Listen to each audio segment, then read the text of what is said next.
All right. Welcome. Karibuni, asanteni for being with us today. I have my brother Maurice. I just want to apologize for, I'm not apologizing. I would like to explain. Our brother Ali Madi is not with us today. He is under the weather. So send your good wishes to him. He'll be joining us again on our next round. But today it's me and Maurice Kane. The name is Ndugu. I am one of the co-hosts on Kumbukeni, joining my brother Ali Madi in countering the false narrative the Western media has propagated against Africans and Africa for too long. Brothers Maurice Kane, if you can please introduce yourself, and then we'll start. Yes, thank you, Ndugu. It's good to be back with you. It's always a pleasure to join you and Milton. Send our best wishes out to Milton for a speedy recovery. I will. As you said, I'm Maurice Carney. I'm one of the co-founders of Friends of the Congo, and I currently serve as the organization's executive director. Our organization is a Pan-African solidarity institution with two overarching aims. One is to raise global consciousness about what's transpiring in the Democratic Republic of the Congo, and the second is to provide support to local institutions that are on the front line fighting for a free and liberated Congo and a free and liberated Africa. Mm-hmm. And for those of you who are on Instagram, Maurice and his colleagues, his community are always having Instagram lives. So go there, learn how you can help, learn about what's going on, see what the progress is, because there is progress, and see that the people in Congo are not just lying down waiting to be exploited. They're actually fighting, right? So before we actually start the conversation, if you can please break down that video, because it was in French. I do not speak French, and a few of our I refuse to learn French, Maurice. I've learned. I'm not mad at you I've at learned all. yes. So please. Yeah, well, there are a few things on the video that are particularly interesting. One is the date. They showed a date of May 10, 1997, and a second is the map where they showed I think gold, and they showed copper, and they showed diamonds in different parts of the country. Mm-hmm.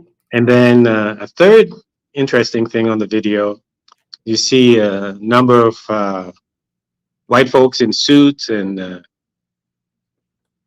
Congolese officials, and you see them signing the documents and the whole bit. So the video basically speaks about Laurent Kabila, who was at the head of a movement. He was put at the head of a movement called the Alliance of Democratic Forces for the Liberation of Congo Zaire, AFDL. And that was an entity that was stood up by the Rwandan government, Paul Kagame, and the Ugandan government, Yoweri Museveni, that was backed by the United States to overthrow an ailing Joseph Desiré Mobutu that the United States had installed and maintained in power for 32 years in the Congo. So the video shows Kabila on May 10th, 1997, which is 7 days before Kabila officially overthrew Lumumba. I'm sorry, Mobutu, definitely not Lumumba. Mobutu,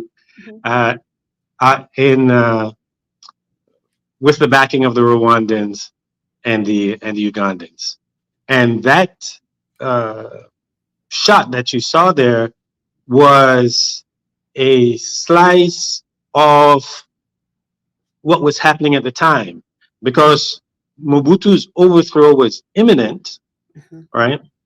You had business people, politicians flying into quote unquote rebel held territory in the old Katanga province to meet with the new leader of the Congo, the imminent leader of the Congo, in order to sign deals, mining deals, mining contracts, right?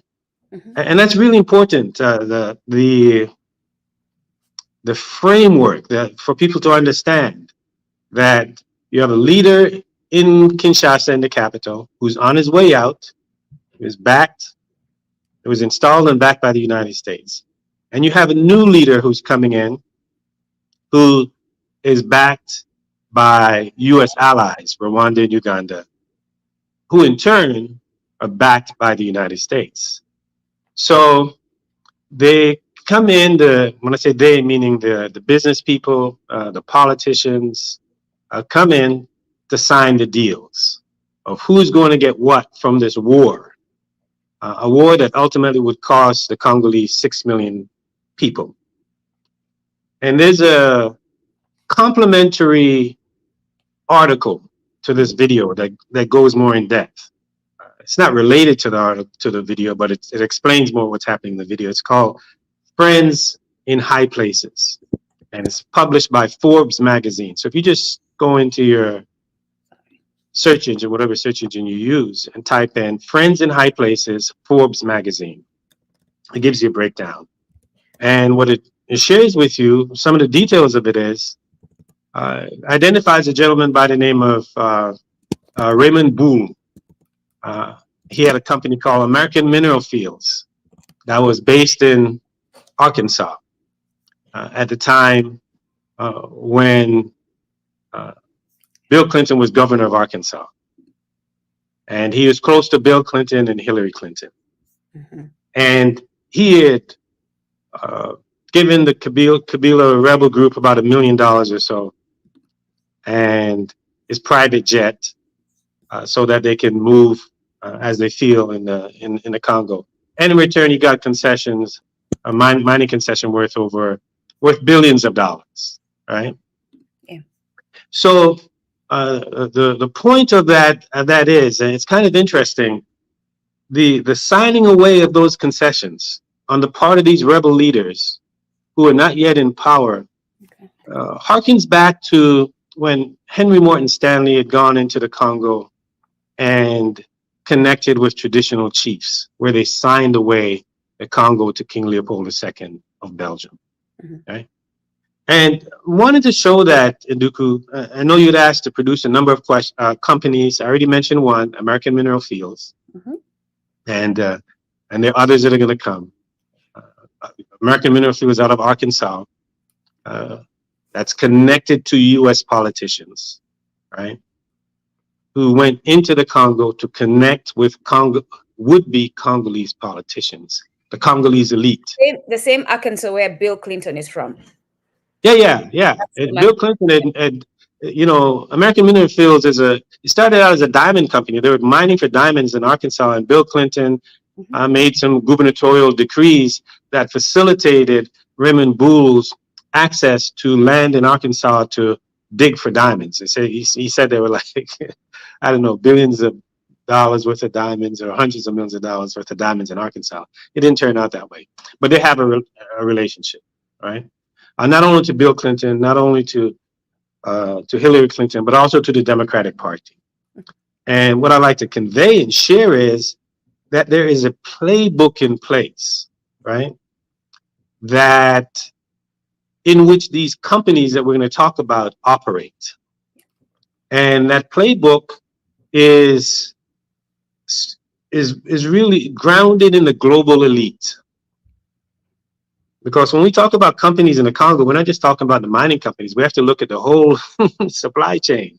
We have to talk about the banks. We have to talk about the marketing companies. We have to talk about the investment bankers. We have to talk about the hedge funds. We have to talk about the exchanges, the London Stock Exchange, the New York Stock Exchange, the Toronto Stock Exchange. So the point is, there's a system, a capitalist imperialist system in place that's got the Congolese people trapped in conflict, extreme poverty, and tremendous amount of suffering. And whether you're an old dictator in Mobutu, and Mobutu was playing by the same playbook in terms of these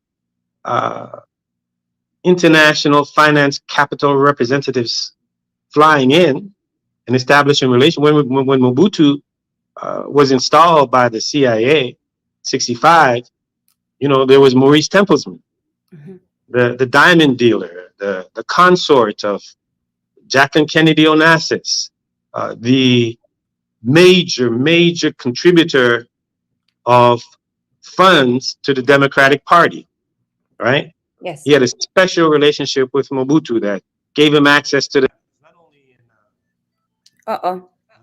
Something happened to your audio. not only There you go. major access to the diamonds, not only in Congo, but eventually in Angola as well. Mm-hmm. So you have this web of web network of the local elites, Mobutu, Kabila. You have the business people, the Templesmen and the Raymond Boule and the Dan Gertlers. And then you have the politicians, like the Bill Clinton, the Hillary Clinton, and there's a host of them, I'm going to name, who are connected to the Congo. So you have this system that's in place. And, with Kabila, how he was talking in the video about signing these deals, and this is the way you do business, and, Congo is going to take off or what have you. Che Guevara was in the Congo in 1965. He saw it as a front line of the anti-colonial battle, right? And Che said that Congo's problem is a world problem, a worldwide problem. It's not just a question of the Congo. And he had observed the leadership at the time, which Laurent Kabila was a part of. And he said something very interesting. He said that with leaders like these, Congo and Africa will be colonized for another 100 years. Right? Yeah. And Che's words have proved to be providential. Yeah. And with Kabila having lived in the Maquis and fought against Mobutu and been with Che coming to power in 1997 at the behest really of the West, without his really maybe even be fully present to it. Because in 1996, Rwanda, the Rwandan government and its embassy in Washington, D.C., in the summer of 96, they were already recruiting Congolese in the diaspora to come back to the Congo to be the political face of this military operation led by Rwanda and Uganda, fully endorsed and backed by the United States. If it wasn't, the Rwandan government wouldn't have been able to use its embassy in Washington, D.C. to recruit Congolese to go back and fight a war of aggression against a U.S. ally in Mobutu, right? So the Kabila was recruited. He didn't have an army, didn't have guns, he didn't have any of that. The role of the Congolese at the time was to be the face of the Rwandan invasion and the Ugandan invasion of the Congo, right? Yeah. So, and they were successful in May 17th, I think it was of 1997, where Laurent Desire Kabila was installed. And before he was installed, as you saw in the video, there are the agreements laid out, right, with the companies that they're going to get what. They'd flown into the war zone in the middle of the war in their private jets near Kolwezi, which is the Congo's mining capital, in a sense, right, in terms of production of copper and cobalt and these valuable minerals. And the deal was set. Those deals were struck. The thing, Maurice, the thing I want to emphasize there that we need to put a pin on is the fact that these entities in suits, white men in suits, number one, first of all, for them to come into a war zone, they have to have protection, security, and all that. And this is where we keep talking about mercenaries, and everyone just thinks this is where those entities come in, right? Because they have to be protected in a war zone. The Absolutely. other thing is they must know through the politicians, right? All of them together, they must know that Kabila is going to overthrow the sitting president, and therefore the pretense of there's a coup or what are we going to do is false, because they are a part of the overthrow. Yeah, they're part of the planning. They're part of the planning of it. So absolutely, you're absolutely right. right? You're And it's making a important deal. that you go ahead. Go ahead. You're making a deal with a so-called man who's going to be president before he's president, Right. giving Right. lots of money. So there's no way you're giving all that money if you have no guarantee that he's going to be president. No, you're not going to give a private jet and $1 million just like that, right? You know what the deal is. You have access to the intelligence. You see how the war is going, and you're absolutely right, because the private military corporations, the mercenaries, are a fundamental part of it as well. And not only in terms of protection, but they also go in and they do training, the whole bit. And they're usually made up of former militaries of Western countries, right? Israel is huge in sending its Israeli Defense Forces into the Congo. They were in the Congo with Mobutu. They were in the Congo just until October 7th with Tshisekedi, They had right? to go from Palestine, right? But They had to go back. There's a genocide that needed to be managed and committed in Gaza, right? So it's just so important that we're here to talk about companies, but the central point that I would like to convey, or we would like to convey, is that there's a system in place. There's a web. There's a network. It's not just to say, oh well, Tesla, and folks are saying, why are we holding Tesla? It's not just Tesla. It's not just Apple, right? There's a coterie, and it's not. And to look at, in fact, to look at it, the issue as a company question would be like to look at the Congo as a cobalt question, right? In the sense that, like, oh, the cobalt is being exploited. There are children in the cobalt mines. No, you don't get cobalt without mining copper and nickel. You cannot get cobalt without mining copper and nickel. Like over 95% of the cobalt mine is coming out of the copper and nickel. So it's a part of a process in the system, right? And by the same token, you don't have Glencore or Tesla without that system of exploitation, without that network, without the politicians, without the stock exchanges. The Toronto Stock Exchange is the mining capital of the world. The majority of monies raised for mining companies is raised on the Toronto Stock Exchange. I think it's over half. I think it's still the case to this day, right? So there is no Glencore as we know it, or American Mineral Fields as we know it, or Anvil Mining, right? Without the Toronto Stock Exchange. One individual we're going to talk about, Dan Gertler in the Congo, who befriended Laurent Kabila through Laurent Kabila's son, Joseph Kabila, and he also put up money for them to fight, right? And in return, what they did was they gave him a monopoly on Congo's diamond exports. Nothing going out of the Congo without it going through Dan Gertler, right? And that's significant and important, because Dan Gertler is the grandson of the founder of the Israeli Diamond Exchange.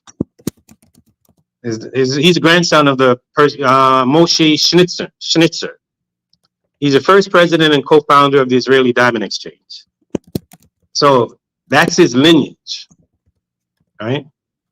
And he knew how to play the game. He went in and connected with the ultimate leaders of the Congo, who would become those elites, right? So when you think about the forces working against the Congo, it's not just the corporations, because the corporations won't get access in principle, because we're talking about quote unquote sovereign nations. In order for Dan Gertler to have a monopoly on the diamond industry in the Congo, he has to get a presidential decree from Laurent Kabila. So you have the business tycoons working hand in glove with the political leaders, the elites that people say, we get a lot of questions today. What about the Congolese government? We're like, oh, what about the Congolese government? They're part of the capitalist imperialist system. They're the comprador class that serves international finance capital. Yep. And it's fundamental that we understand this, right? To understand how to tackle the problem. Maurice, That it's not just a question of holding Glencore accountable or holding Dan Gertler accountable or holding Tesla accountable. You miss the point if you don't bring a systemic analysis to the challenges that Congo face, challenges that date some 130 years when King Leopold and other European powers in the United States put this blueprint, created this nation. The U.S. was the first country in the world to recognize the ownership of Congo under King Leopold II in 1884. Put this blueprint in place for this space in the heart of the African continent to serve as a colonial outpost for the extraction of critical strategic minerals that fuel Western industries. Yes.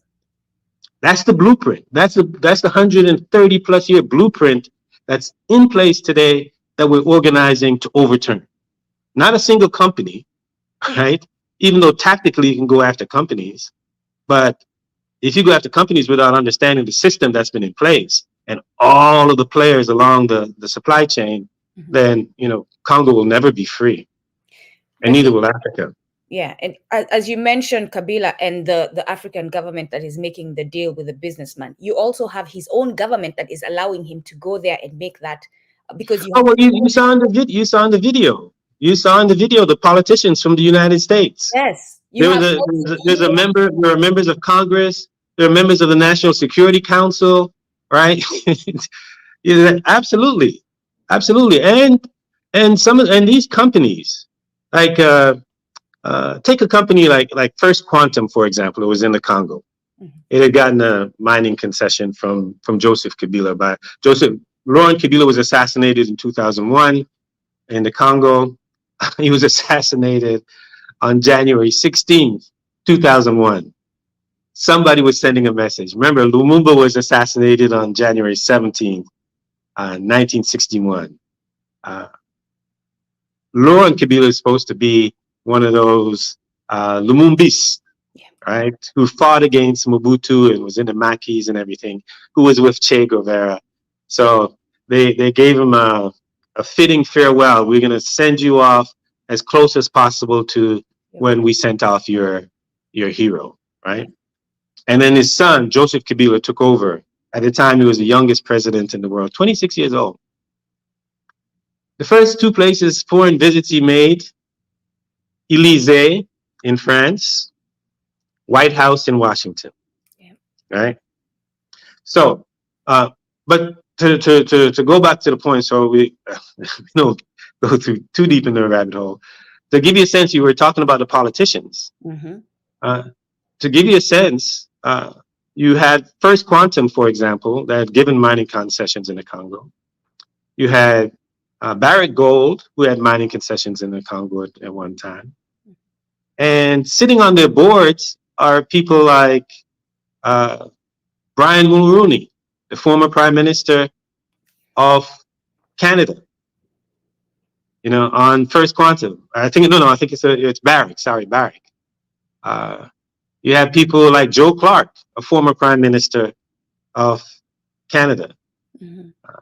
Herbert Walker Bush, former President of the United States. These guys are all on the boards of these mining companies that are in the Congo, right?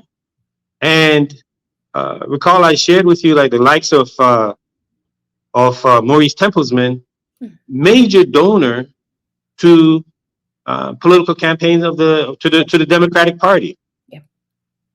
So this system that's in place where you have the politicians and you have the companies and you have the local elites, and the local elites, their concern is their bellies, not their people, right? Because they're selling off the patrimony of the country so that they can become rich, so that they can have money. And the likes of Dan Gertler, who's close friends with Joseph Kabila, knows this, and he works with Kabila to make sure that the money that is coming in, whatever paltry sum in the millions or tens of millions or even hundreds of millions, a still paltry sum, is going to Kabila. The journalists have done this research on the Panama Papers. I'm sure they've all heard of it.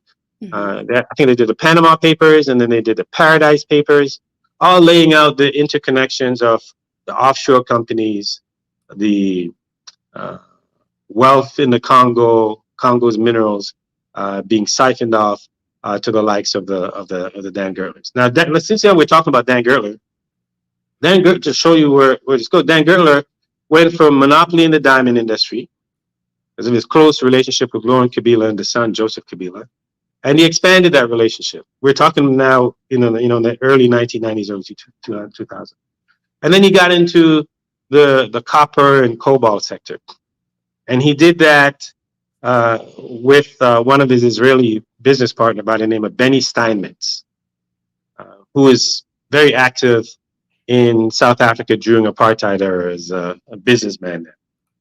And Benny Steinmetz and Dan Gertler formed a company called Nicanor. And Nicanor went public on the London Stock Exchange, the alternative investment market. Initial valuation was about 400 million or so. Market cap ultimately went to $1.5 billion. Now, Gertler, Steinmetz, Nicanor, they hadn't dug a hole, tossed a pebble. They took that paper. Yeah. That a capitalist system worked. And if you know what it takes to take a company public, you have to have the investment bankers, you have to have the banks, you have to have the marketing companies, you have to have all of that. So that system around it enabled them to take it public on the London Stock Exchange, the alternative investment market, and get a valuation of $1.5 billion. And Nicanor, Nicanor had an agreement with the state company of Congo, where I think they got maybe 20%, 25% of share.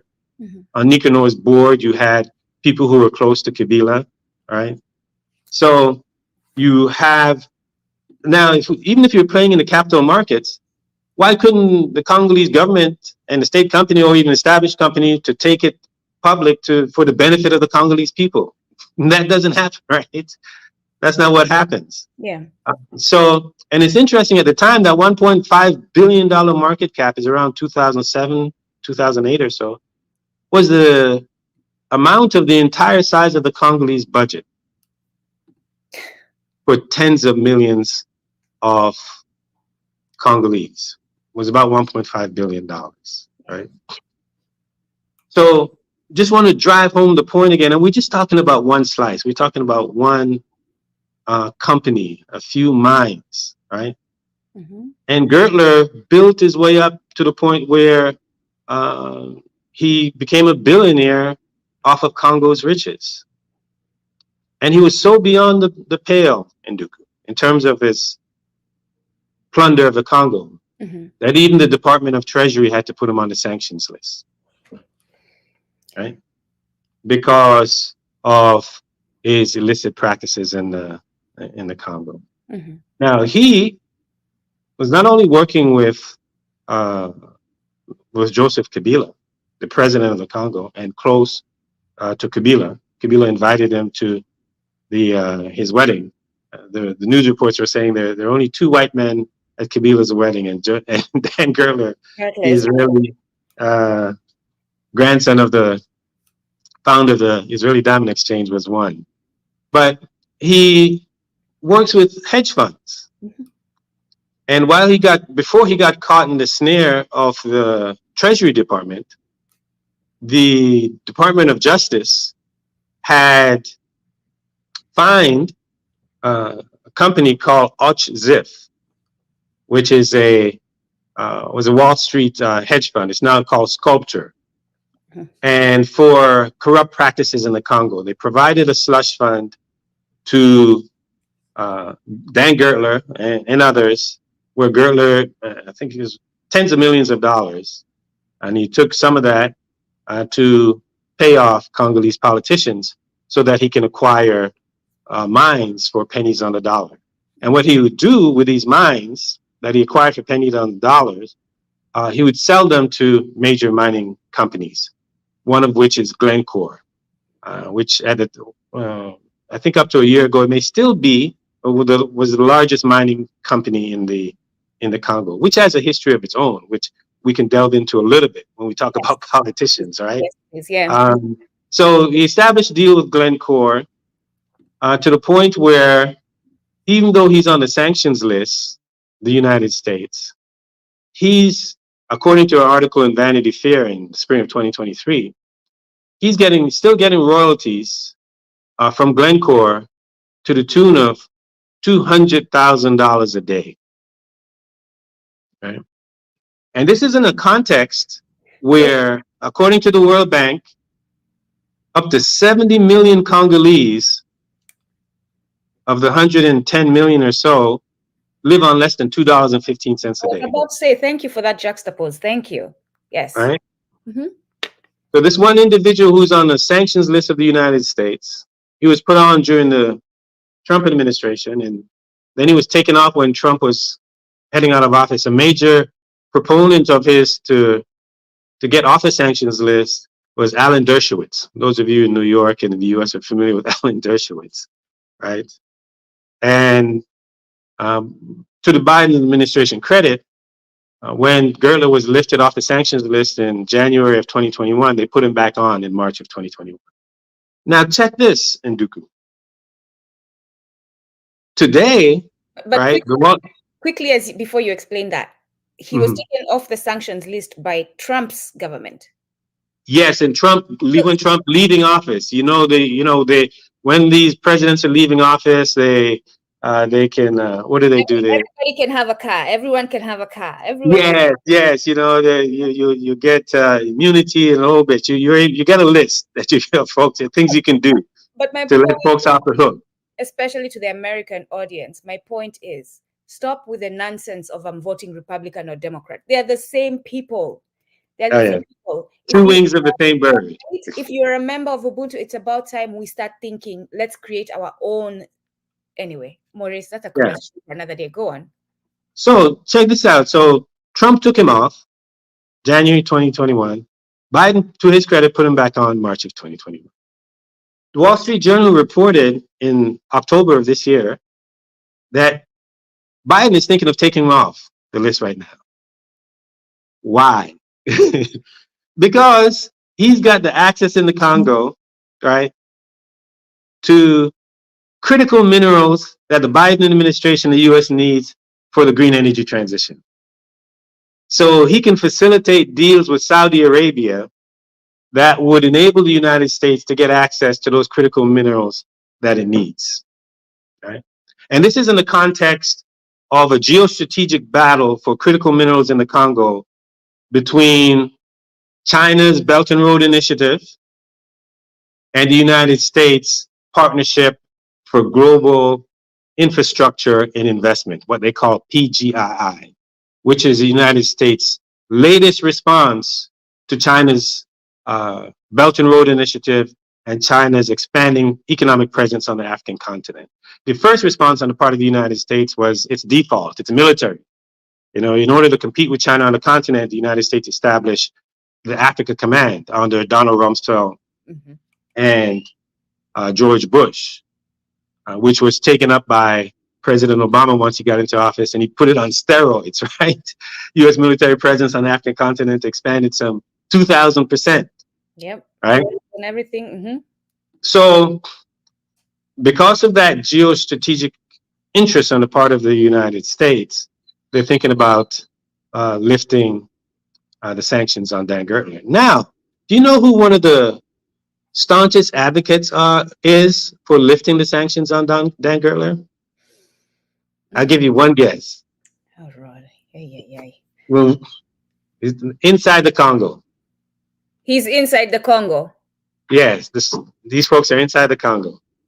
None other than Felix Tshisekedi and the Tshisekedi administration.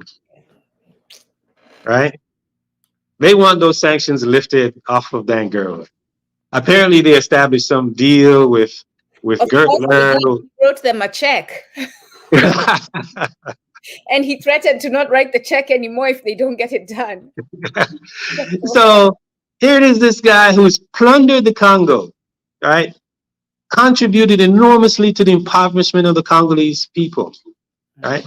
But we have to make a distinction in Ndugu between the oppressed masses of the Congo and Congo's elite. Yes. Because Congo's elite, trust, they're not living on $2.15 a day. Yep. Right? They're living, the elected officials, the members of parliament living on $21,000 a month, plus all of the benefits that they get. And then all the kickbacks and that they get from these deals with the Gertlers and all. Yep. Right? Now I mentioned that Dan Gertler makes $200,000 a day. Yes, you did. In royalties, according to Vanity Fair. Vanity Fair is correct. The royalties are coming from Glencore. And Glencore is a Swiss company that got its start was founded in the 1970s by a gentleman by the name of Mark Rich. Right?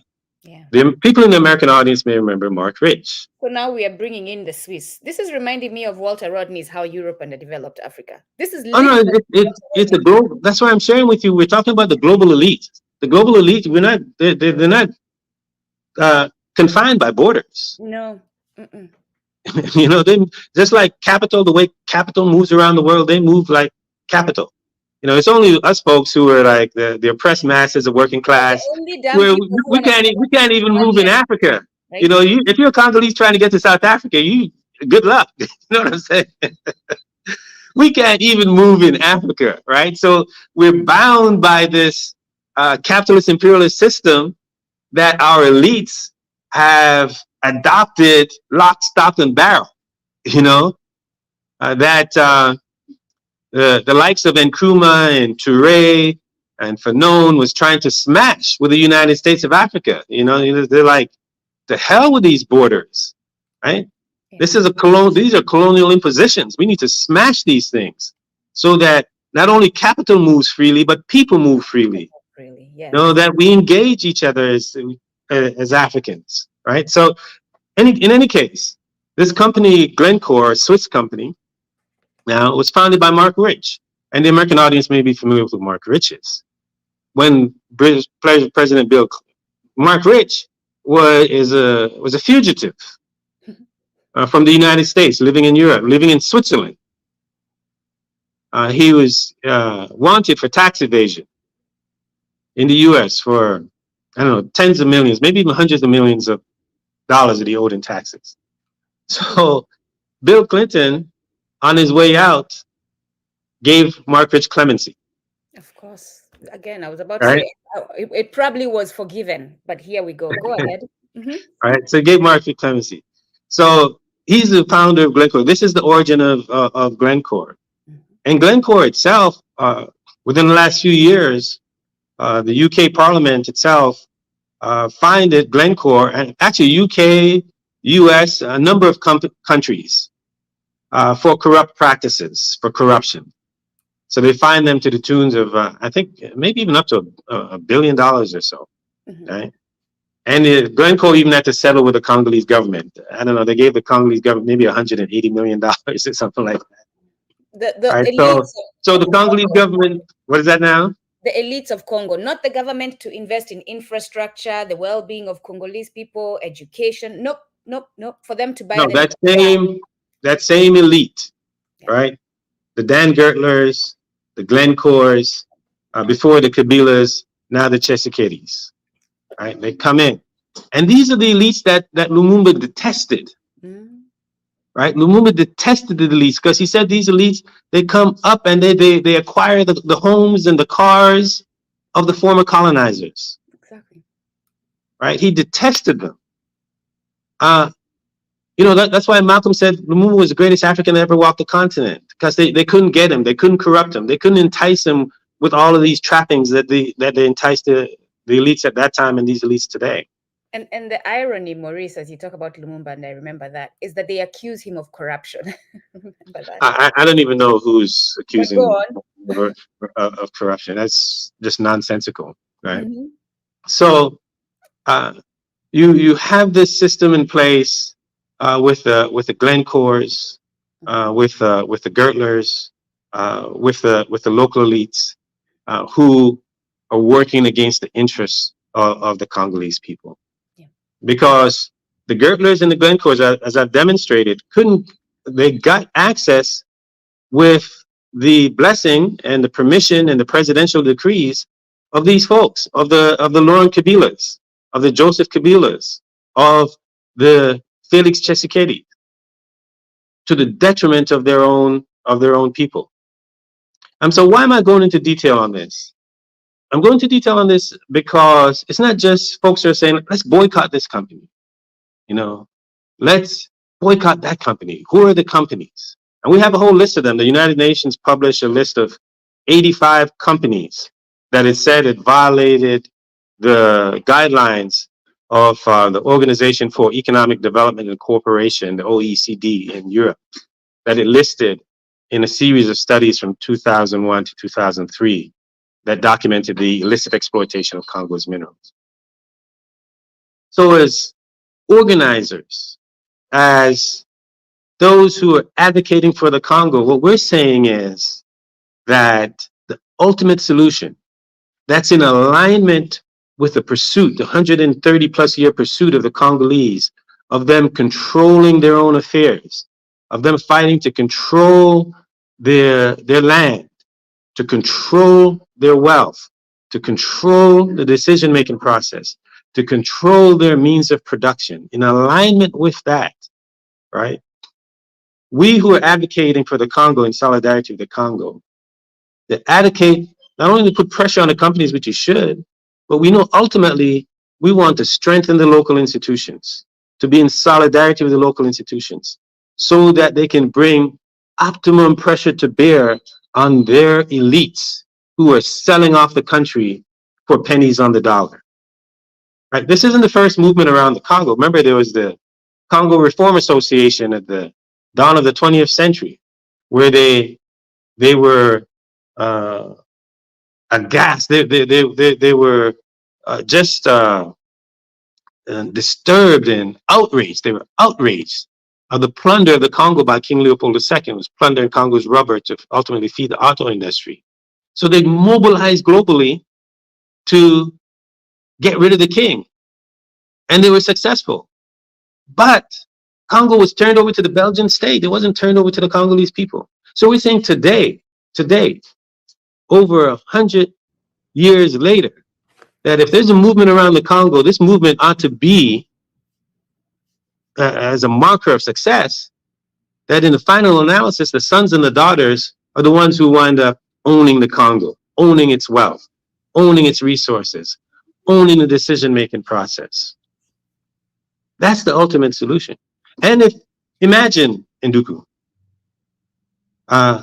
just as Nkrumah and Toure imagine, if the heart of the African continent, with some estimated $24 trillion worth of natural wealth, were owned by Africans, were owned by Africans who were not only concerned about the Congo, but concerned about the future and the advancement of the African continent as a whole. Yeah. This is what Nkrumah saw when he wrote The Challenge of Congo. This is what he saw when he, Keita, Toure, saw Congo as being the capital of the United States of Africa that would serve as the industrial engine for the development and advancement of the African continent. That vision still obtains to this day. And our responsibility is not only to remind people of the vision, remind people of the program, but rally them around the program, rally them around the vision as we support the local institutions in the Congo, because we know that the elite, the compradors, they're bought, they're sold, and they serve the interests of international finance capital and not the interests of the oppressed masses of the Congo. Yeah. And as you talk about this, as we expand beyond Congo, right? Because Congo is the center, and then all of us. To me, it's being revealed for us to, because sometimes it's good to get things clear so that you can get the strategies done well. It is a fight between the people and the elites globally, In essentially, part, in part. right? I mean, globally, yes, globally, Globally, absolutely, yes, it is a fight globally, yes, between the yes, people and the elites. absolutely, Those are globally, the two factions. There's the elites, yes, and the elites include politicians, they include the businessmen, as you have heard, they include the institutions, educational institutions that have justification research, right? That backs up all yeah, this nonsense. They include the politicians on the ground in Africa. They include the elites who are allowing the politicians to get away with what they're getting away with. They include the banks. So we're talking about we, the people who are exploited, who are oppressed, fighting against this system that wants to maintain a position of always having a check coming in and a position of financial authority. We have to start seeing it that way. And as you're talking, we in America or in the West, those of us in the West, whether you are a descendant of enslaved Africans in the West or not, we need to start seeing ourselves as part of what is going on in Congo. Because as you explained, the government that we're going to vote for this November, whether Republican or not, is the one allowing these people to get away with what they're doing in Africa. But go on, Maurice. We have yes. a couple of No, countries to deal with. you're absolutely right. And if we look at what's happening in Niger, we look at what's happening in Mali, look at what's happening in Burkina Faso, we see this awakening on the part of the masses, right? And not just awakening, but demanding that they be the primary beneficiaries of their resources. If the United Nations Development Fund, they did a very interesting study in West Africa. They recently published, right, in 2023. The study's called Soldiers and Citizens, Military Coups and the Need for Democratic Renewal in Africa. And they sat down and interviewed and surveyed some 3,000 to 5,000 West Africans, right? And what they saw from that, what they took away, and people can check it out. It's called, there's a website, soldiersandcitizens.org, soldiersandcitizens.org. Highly recommend that you go and look at that study that's done by the United Nations. And they saw the level of awareness, consciousness on the part of the oppressed masses, where the top of their demands is for them to be the primary beneficiaries of their wealth, the wealth that's there in Africa, for security, for jobs. And they're willing to put their lives on the line for that. So when you see these coups, and these different coups that are taking place, they're in part responding to the demands of the population because of those so-called democratically elected leaders who are participating really in constitutional coups to maintain themselves in power at the behest and for the interest of the Western elites. Yes. Right? Mm-hmm. So we see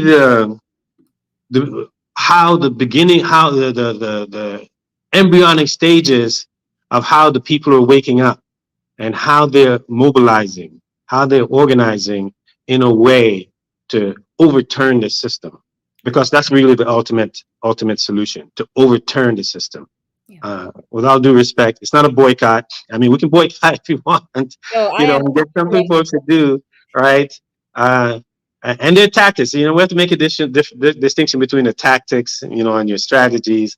And tactically, you want to raise awareness about a company, you want to put, like, for example, we joined Friends of the Congo with International Right Advocates, headed up by Attorney Terry Collinsworth, who's bringing suit against 5 tech companies. Thank you for mentioning this one. Go ahead. Right? Yes. Tesla, Apple, Google, Microsoft, and Dell. Right? He's been in this court since 2019 and just under 2 weeks ago, the DC Courts of Appeals struck down the suit and ruled on behalf of the companies. Right? It's interesting if you go in and read the ruling by the courts. They list all the companies that these tech companies are sourcing their minerals from, right? Because these tech companies say, "Oh, we're not getting minerals from the Congo." Well, in the court document, it states right there. You have the Glencore, you have the Ivanhoe, the ENRC, all of these companies that are listed. So if you want to see some of the companies that are providing the minerals for these tech companies, you just go and read the rulings.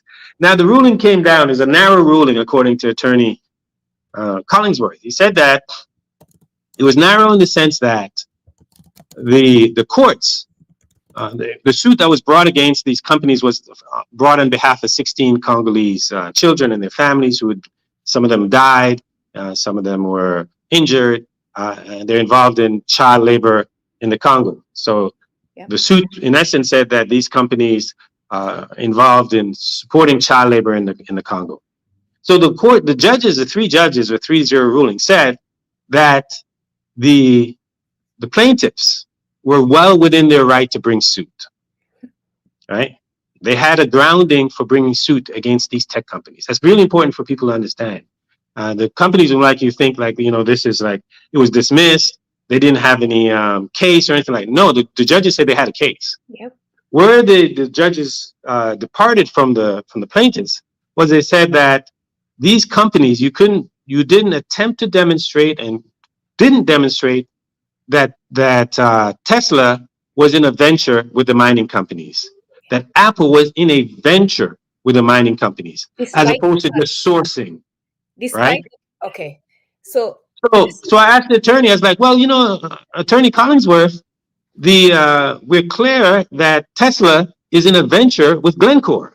They have an agreement, and I think they signed it in 2020 or something like that, for Tesla to get cobalt out of the Congo through Glencore, which is a mining company in the Congo. And he said, yeah, that's true. And the judges know that. Everybody knows that. But we filed our suit in 2019. So we can't, you know, it was before that agreement. So we can't now go and say that they're in an agreement. And when we filed our suit in our original case, that agreement wasn't in place, right?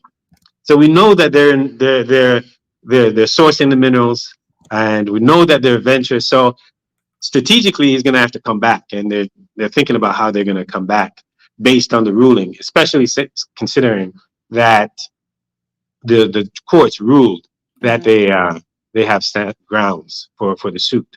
Yeah. So tactically, right, it makes sense for us to support that effort and use it as a means to raise people's consciousness about the plunder of the Congo.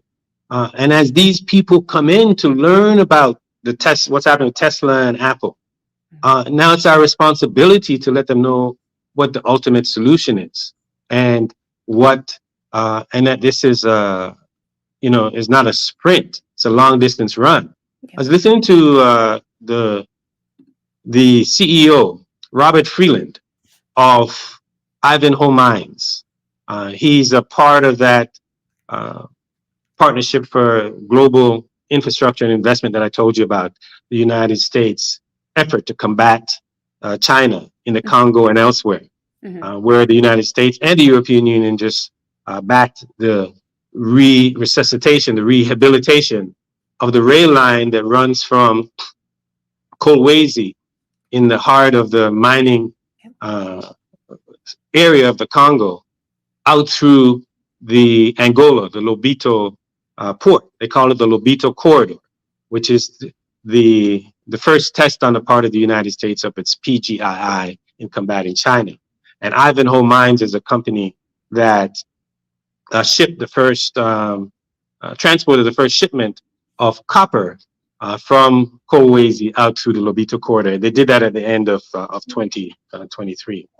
And I was listening to an interview that Robert Freeland, he's the CEO of Ivanhoe Mines, and he was talking about, you know, for all intents and purposes, Congo is the #1 producer of copper in the world. The quality that's produced in Chile, nowhere close. Even though Congo is listed as #3, Congo will in effect be #1. And certainly if you want the best quality and the highest quality, and it's not just for copper, it's just across the board.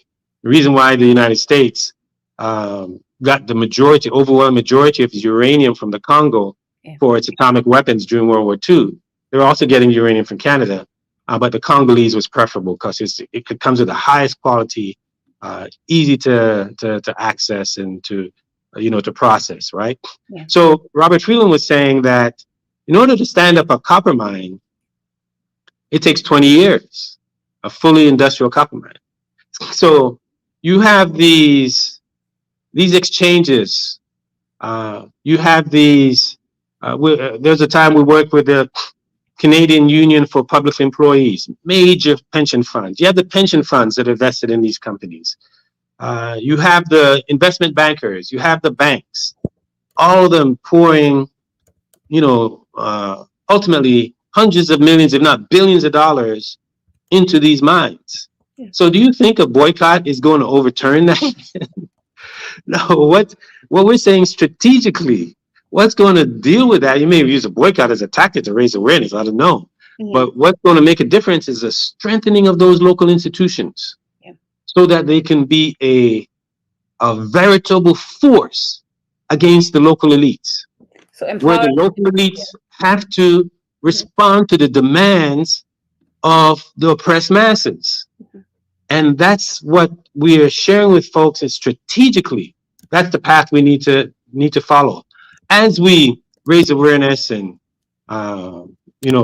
pressure and lawsuits and all of that. But ultimately, with all these people that we're gathering that's interested in all of this, in signing the petitions to pressure the companies, we're saying to you, listen, this is not a sprint, it's a long distance run, and there's a clear strategy. Strengthen the local institutions who are going to either pressure the politicians to do the bidding of the pressure the local elites to do their bidding, or they get rid of them and put their own folks in. And even if you have this visionary leader that's in place, right? Even if you have a visionary leader that's in place, you absolutely need an energized, informed, politically educated, mobilized mass base.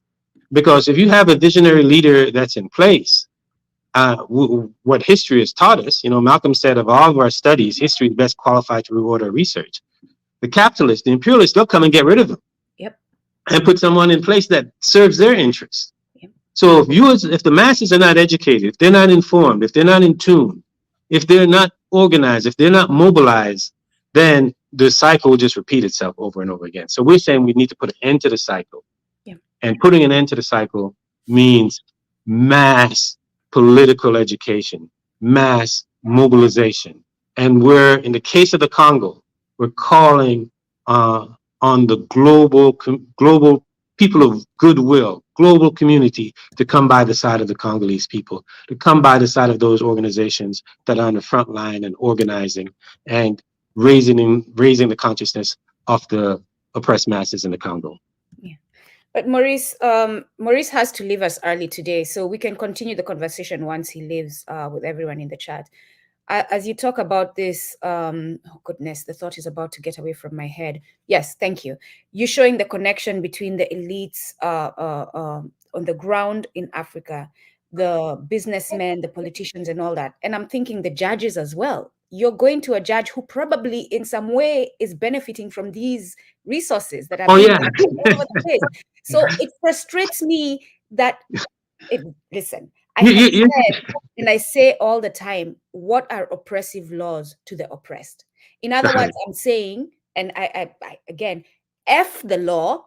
This is literally what I'm saying, because the law is intentionally designed to keep you down, and you keeping on going to that judge and expecting a different result is insanity. But well, in some respects it is. It's interesting that you said that.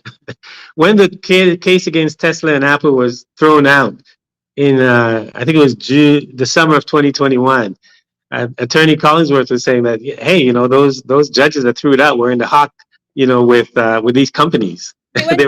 They were benefiting from these companies, and they were appointed by Trump. After that. Yeah. So, but I'm so sorry I didn't give you enough heads up. I had thought I don't know why I thought we were just going for an hour, and you gave me a lot for us to talk about when you leave. So there are questions. Let me actually get this question before you leave. Let me get this question. And I'm loving that your family keeps running by you, your daughter. That is hilarious. She's not shy of the camera. That's for sure. And I like that it doesn't bother you. So that's good to watch. Oh no, she's jumped in my lap so many times. I'm used to it by now. All right. So that's the question. Could you ask Maurice his thoughts on the DRC Zambia quest to produce EV batteries on the ground? What efforts can be made in this effort to create a win-win? Before you even answer, I'm saying we're talking about a system that is going to kibosh this. So no matter how many flowers and lipstick you see being put in places, please, please, please stop being distracted. Let's focus on the system. Go on, Maurice. Yes, yes.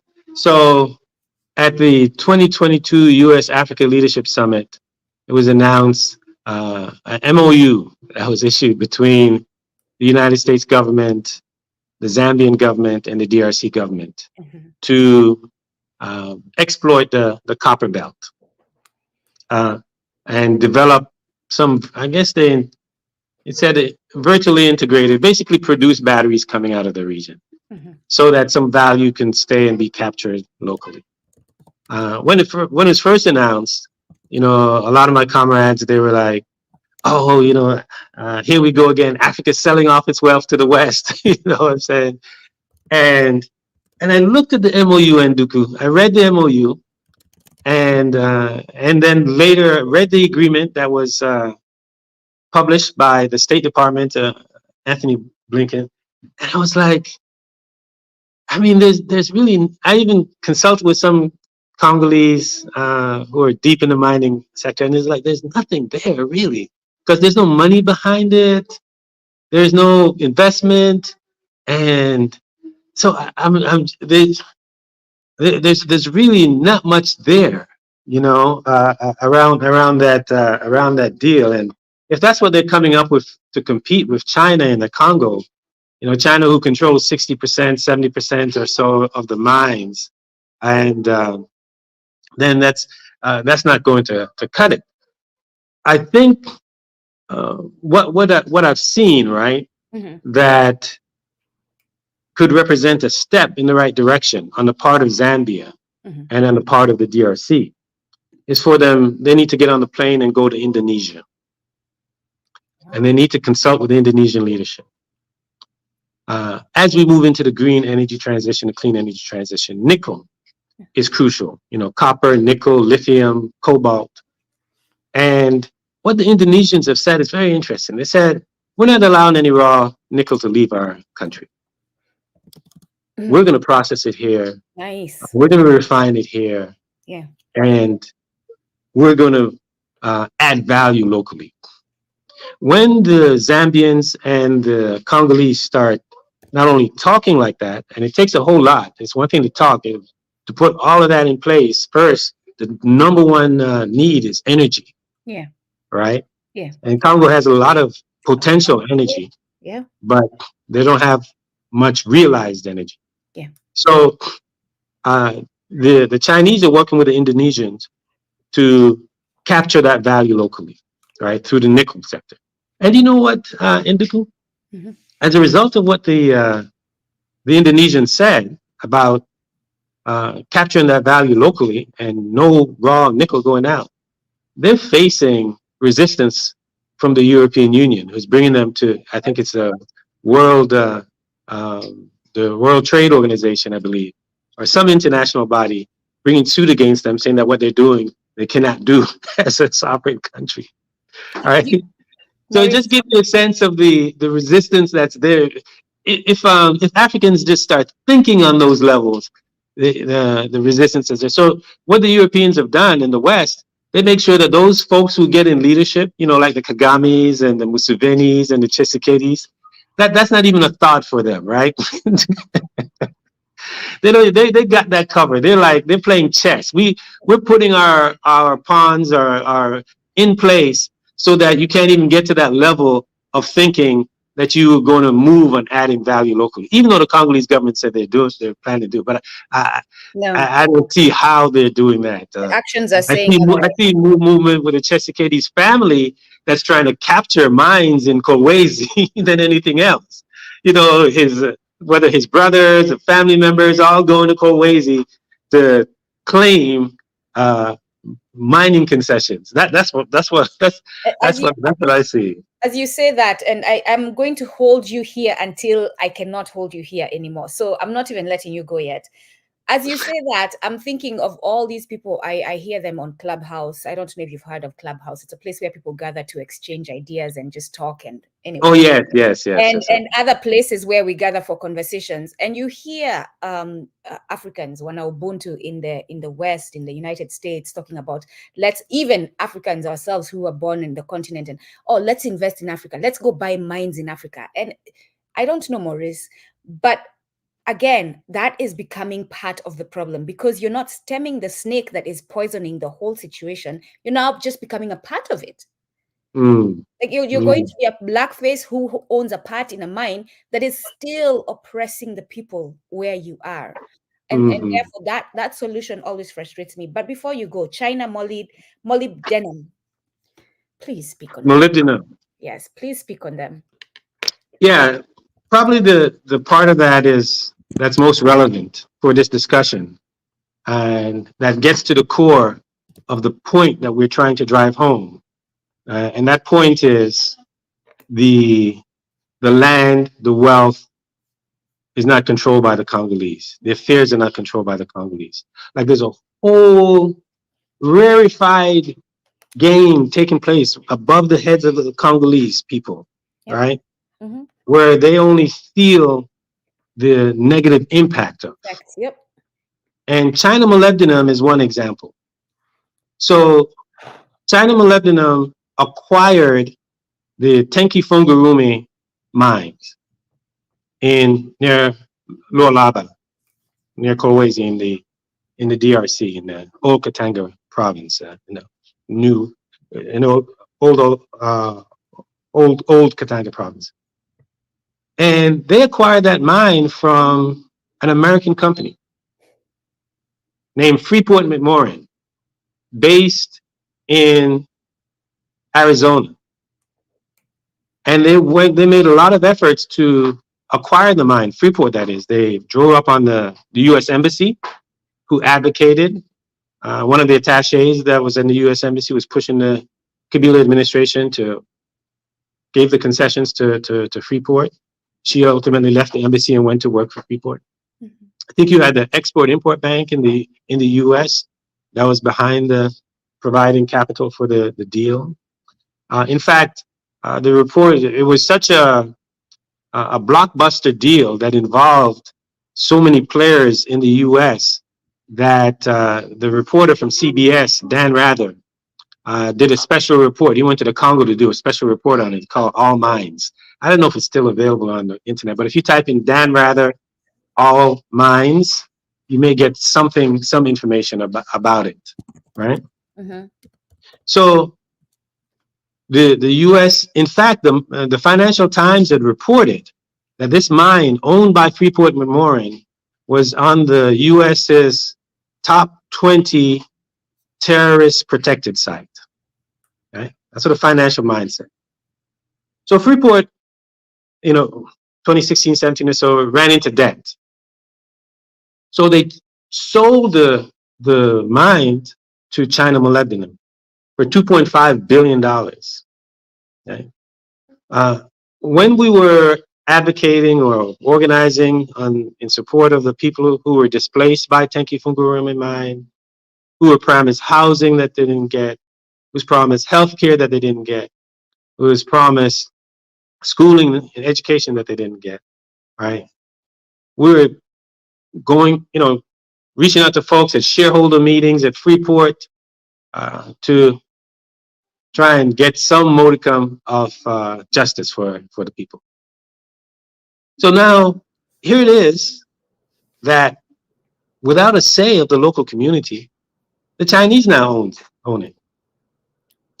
And last month, we had a delegation. We often take delegations to the Congo, different parts of the Congo. We had a delegation that was in the Congo, and they were taking the road from Kolwezi to Lubumbashi, up north, down south. And they had to drive past Tenki-Fungurume that's owned by China molybdenum. It just so happened that the cruisers, the diggers, right? China molybdenum had started putting up a wall so that the diggers couldn't get access to the copper sites. So they were protesting. They were throwing rocks, and the folks got our delegation got trapped between the diggers who were throwing rocks and the security forces, the Congolese security forces, who came in and started, actually not just the security forces, the presidential guard came in and started firing. Mine. What is that? They were protecting the mine, the Chinese We're mine. protecting the mines, right? Started firing on the diggers, killed a couple of them. Well, I'm sorry? Killing the Congolese people they're supposed to. Oh yeah, killing the Congolese people. Yeah. Next month we're going to have one of the leaders of the diggers who are involved in the protest on. I'll keep you up with both of those who want to tune in, so that they can tell you what happened and why they were protesting. So the point is, it was owned by the Americans, now owned by the Chinese. Congolese still didn't get what they want, and the Congolese are protesting today from the diggers, and the security forces are coming in and gunning them down. Yeah. By the way, just as a side note, this deal that was negotiated between the Chinese and the Americans, the New York Times reported, I don't know how much veracity is behind it, that Hunter Biden was a part of the negotiations, the president's son. Right? Of course, this man is, listen. So it goes back to the point to show you how the elites are, how they're connected, the politicians. Doesn't matter whether it's Democrat, Republican, China, or U.S. owning that. The Congolese people are still getting the short end of the stick.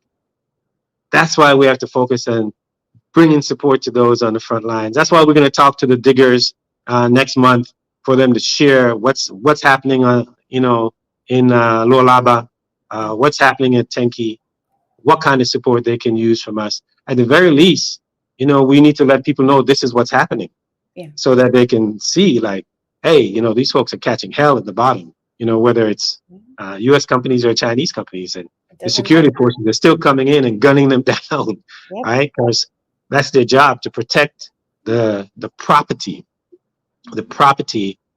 of the multinational corporations. So I've stated longer. I got to jump on the call with these pastors. So sorry. Thank you so much. Thank you for all the work that you're doing.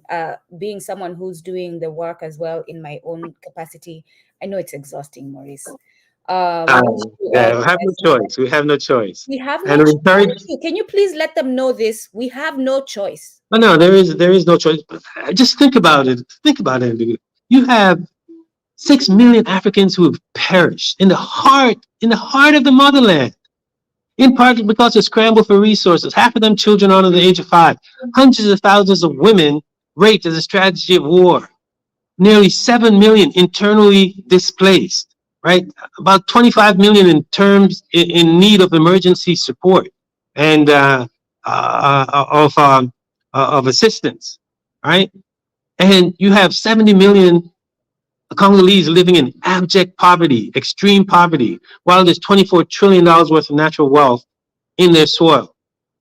There's no way any of us could call ourselves Africans and normalize this.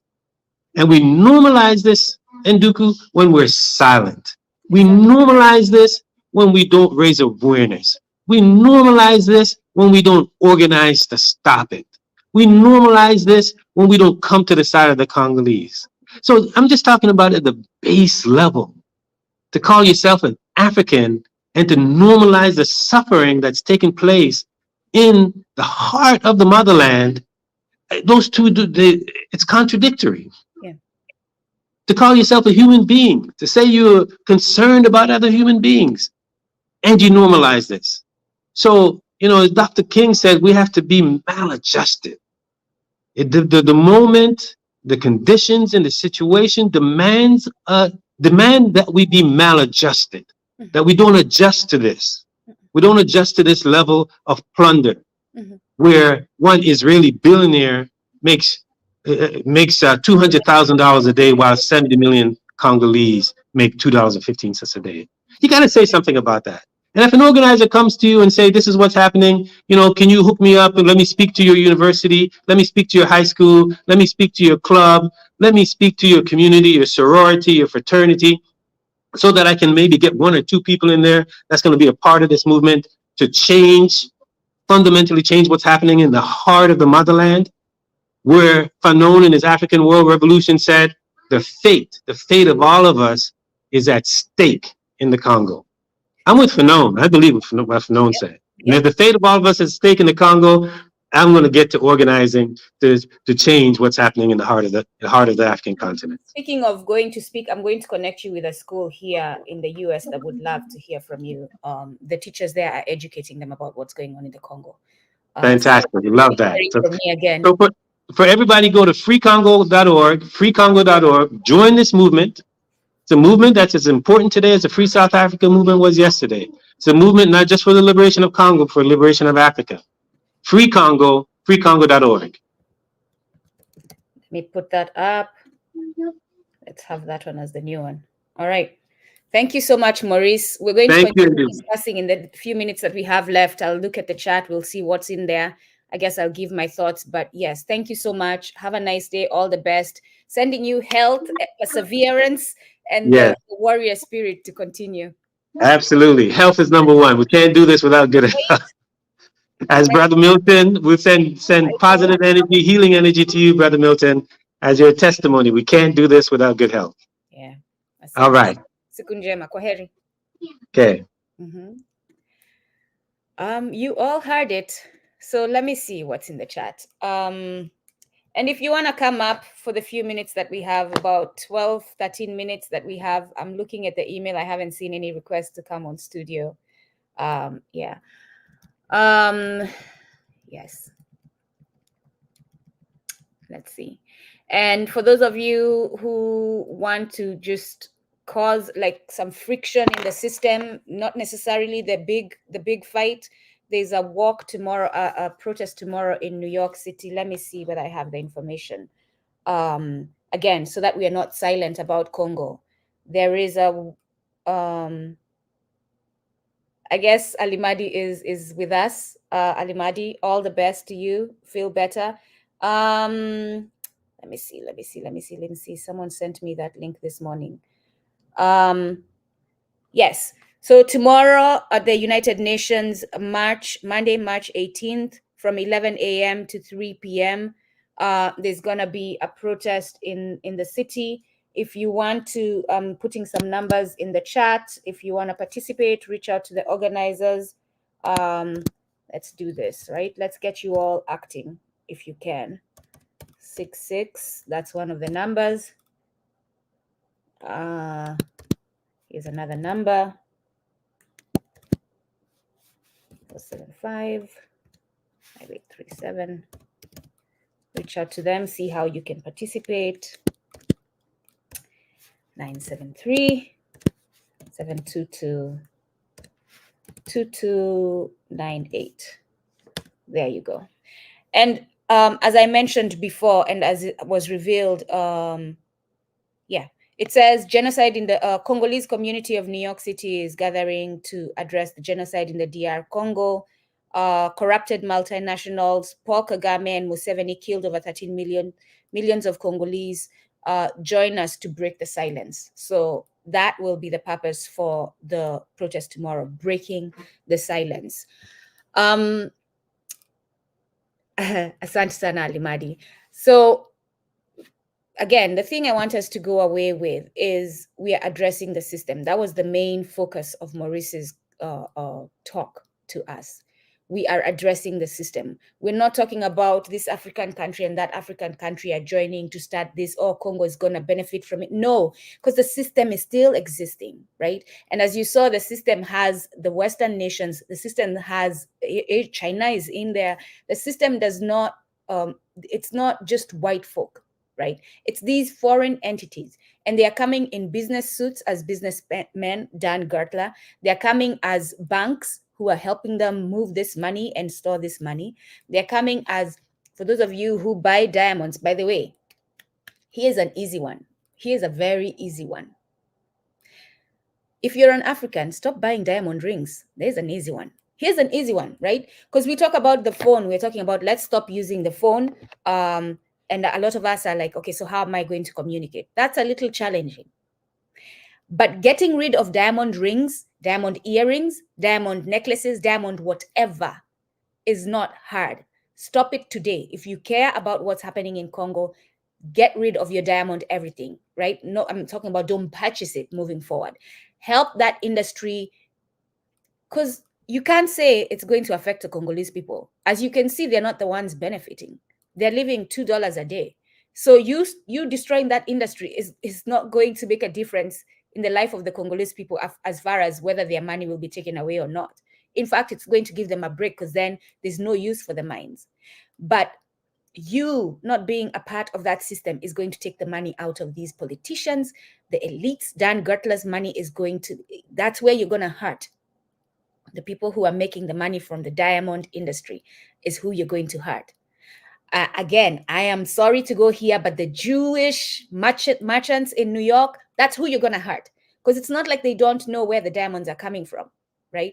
So let's start hurting the people who are really causing the problems and not just, if you're going for the protest tomorrow, get rid of your diamonds. If you're going for the protest tomorrow, do not propose to your girlfriend with a diamond ring. How about that? Right? I don't see any questions in the chat. For those of you who are talking about vote Democrat, Trump is nice, vote Republican, Biden is nice, vote, no, the same thing. To me, voting today has just become a robotic system where I just go and vote for the list of the worst. They're all bad. So who is the least bad? Who is going to give us release the pressure valve just a little bit so that we can just breathe, catch some air and come back, right? That's how I'm voting. And yes, I am, again, what are oppressive laws to the oppressed? How can we go in front of a judge who is a part of this, who is friends with these companies, and expect this judge to literally side with us, to say that, yes, these companies are connected? After the judge has shown in the report of the trial and the hearings that they named the companies. In the record that they gave of the trial, they named the companies, and then the judge has the nerve to have a decision that says they're not connected. And it's upon us to stop going to these systems and focus our energy elsewhere where we know there's going to be results. Because that money that is being used for these trials could go to Congo. That money that is being, and again, Maurice, I know that lawyer is doing some work, but the money that company, that law firm is using to fight this fight in the US that clearly is going nowhere can be sent to the Congo. As you were saying, empower the people in the Congo. So let's stop going to these US courts. Let's stop going to the UN. Let's stop going investing in trials that cost so much. Let's start sending that money where it's going to have an effect. Again, everyone, thank you for joining us. You saw in the chat, I'm running, this is now personal, I'm running a GoFundMe campaign. Support it. Yes, because we do this work and we talk about our ancestors who have been, again, I mentioned Walter Rodney before, and as I mentioned him, I'm going to also put this up. They have their annual symposium coming up next week. For those of you who want to attend in Atlanta, again, that is the website to go and register. Please register, show up. I'm not going to be able to join you all this year because of financial restraints. But go and join them, participate, see what they are doing, support what they're doing. I'm not sure if there's going to be a virtual option, but look into it and see whether there's going to be a virtual option. If there is, that is where I will be. Kumbukeni will not be airing live next week. If it does, I will not be present. I need to take a break for my own wellness because I we give, and we sometimes forget to just pause and give ourselves. Especially when the pressure is heavy. So if you have the means, support the GoFundMe. I'm going to highlight it. Let's see where I have it in the comments. This is not charity. This is not me asking you. I'm not a beggar asking for your support in that way. This is me saying I'm speaking up for Africans. They are retaliating against me. We have a thing we are building where we think we can start producing our own income. and not being dependent on the system, support us to do that, because the system will not support us. So go find that GoFundMe and contribute. You can also reach out to me, for those of you who are in touch with me, and find out where you can send. I have a Cash App, I have Zelle. I have so many ways of you to send money to me. So please do that if you can. That's it, y'all. Have a nice day. Have a nice day. And also, I shared the link for the Imagine Alkebulan. That's another place where I am putting my efforts in getting the African story known. Next week, we're going to have some elders from the indigenous peoples of Australia. They'll be talking about what they're going through there. So join us for that. It's going to be 5 a.m. in the morning in the US. Wake up. This is a revolution. This is no joke. Wake up and join us for that. You can find them on LinkedIn, on YouTube. Their channel is The Imagine Alkebulan. I'm putting it in there. You can go join them there. And please, if you are a subscriber on Kumbukeni, go ahead and subscribe at the Imagine Alkebulan, please. All right then. Asanteni. Kwaherini, siku njema. Let's see. Are we on 1:30? We're not on 1:30, but I'm out. I wish you all a good day.